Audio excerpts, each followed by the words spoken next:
ఆఫ్ఘనిస్తాన్తో 3 వన్డేల సిరీస్ను team India clean sweep చేసింది. వరుసగా 3 మ్యాచ్ల్లోనూ ఆఫ్ఘనిస్తాన్ను చిత్తుగా ఓడించింది. చెన్నై వేదికగా శనివారం జరిగిన ఆఖరి వన్డేలో సమిష్టిగా రాణించిన టీమిండియా 9 వికెట్ల తేడాతో గెలిచింది. ఏకంగా 128 బంతులు మిగిలుండగానే టీమిండియా 219 పరుగులను చేసింది.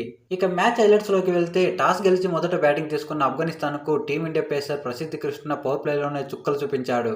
అండ్ ప్రసిద్ధ్ కృష్ణ వేసిన బౌలింగ్కు రోహిత్ శర్మ ఇచ్చిన సపోర్ట్ నెక్స్ట్ లెవెల్ అని చెప్పొచ్చు. కేవలం 36 పరుగులకే 4 వికెట్లు కోల్పోయి తీవ్ర కష్టాల్లో పడ్డ ఆఫ్ఘనిస్తాన్ జట్టును అస్మతుల్లా సాహిదీ ఒంటరి పోరాటంతో ఆదుకున్నాడు. అద్భుతమైన క్లాస్ ఇన్నింగ్స్ ఆడిన సాహిదీ వన్డేల్లో తన మొట్టమొదటి సెంచరీ నమోదు చేశాడు. అతనికి అజ్మతుల్లా ఉమర్జాయ్ సపోర్ట్ ఇవ్వడంతో ఆఫ్ఘనిస్తాన్ 44.2 ఓవర్లలో 218 పరుగులకు ఆలౌట్ అయింది. ప్రసిద్ధ్ కృష్ణ అద్భుతమైన బౌలింగ్తో ఆఫ్ఘనిస్తాన్ పతనాన్ని శాసించాడు.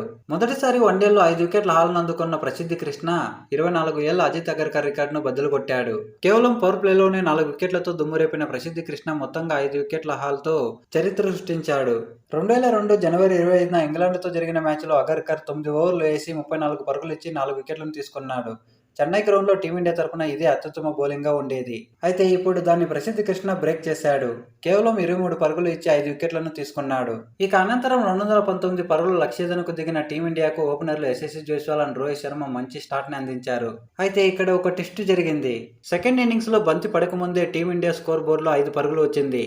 దీన్ని చూసి అందరూ షాక్ అయ్యారు. తొలి ఇన్నింగ్స్లో షాహిదీ చేసిన చిన్న పొరపాట్ల వల్ల టీమిండియాకు 5 పెనాల్టీ పరుగులు లభించాయి. షాహిదీ పిచ్ మధ్య పదే నడిచినందుకు జరిమానా విధించారు. మొదటి ఇన్నింగ్స్లో మ్యాచ్ 31వ ఓవర్ సమయంలో షాహిదీ పిచ్ మధ్యలో నడుస్తుండడాన్ని గమనించిన అంపైర్లు అతనికి మొదటిసారిగా వార్నింగ్ అయితే ఇచ్చారు. అయినప్పటికీ 40వ ఓవర్లో చివరి బంతికి షాహిదీ మళ్లీ అదే తప్పు చేస్తూ డేంజర్ జోన్లోకి వెళ్లిపోయాడు. దీంతో ఫీల్డ్ అంపైర్లు సెకండ్ ఇన్నింగ్స్లో బంతి పడకముందే 5 పరుగుల పెనాల్టీ విధిస్తూ ఆఫ్ఘనిస్తాన్కు షాక్ ఇచ్చారు. అయితే మొదటి ఓవర్ వేసిన ఆఫ్ఘనిస్తాన్ పేసర్ అజ్మతుల్లా ఉమర్జాయ్ భారీగా పరుగులు సమర్పించుకున్నాడు. తొలి బంతిని డాట్గా వేసిన ఉమర్జాయ్ ఆ తర్వాత వైడ్లు నోబాల్స్తో విసుగు తెప్పించాడు. దానికి తోడు ఓపెనర్ యశస్వి జైస్వాల్ 3 ఫోర్లు కొట్టాడు.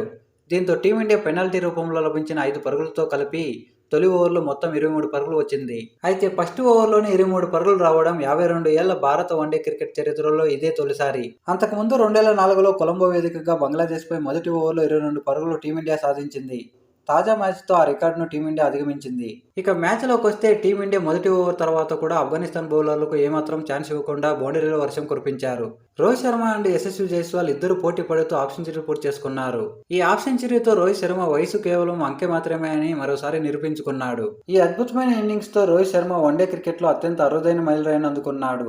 వన్డేలో రోహిత్ శర్మకు ఇది 95వ 50+ స్కోర్. దీంతో ఇప్పటి వరకు 94 సార్లు ఈ ఘనత సాధించిన రాహుల్ ద్రావిడ్ను రోహిత్ శర్మ అధిగమించాడు. ప్రస్తుతం టీమిండియా తరపున వన్డేలో అత్యధిక 50+ స్కోర్లు చేసిన బ్యాటర్ల జాబితాలో రోహిత్ శర్మ 3వ స్థానానికి చేరుకున్నాడు.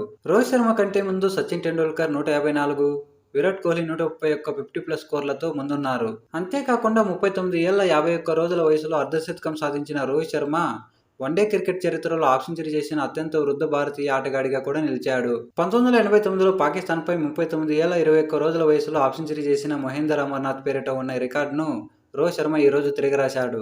ఇక ఈ మ్యాచ్లో రోహిత్ శర్మ కేవలం బ్యాటింగ్తోనే కాకుండా ఫీల్డింగ్తోనూ సంచలనం సృష్టించాడు.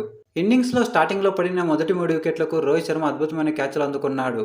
వన్డే క్రికెట్ చరిత్రలో ఒకే ఇన్నింగ్స్లో మొదటి 3 వికెట్లను బౌలర్ ఫీల్డర్ కాంబినేషన్లో పడగొట్టడం ఇది కేవలం 4వసారి కావడమే విశేషం.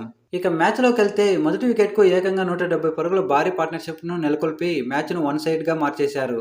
రోహిత్ శర్మ అవుట్ అయిన తర్వాత క్రీజులోకి వచ్చిన వన్ డౌన్ బ్యాటర్ శ్రేయస్ అయ్యర్తో కలిసి జైస్వాల్ తన విధ్వంసాన్ని కంటిన్యూ చేశాడు.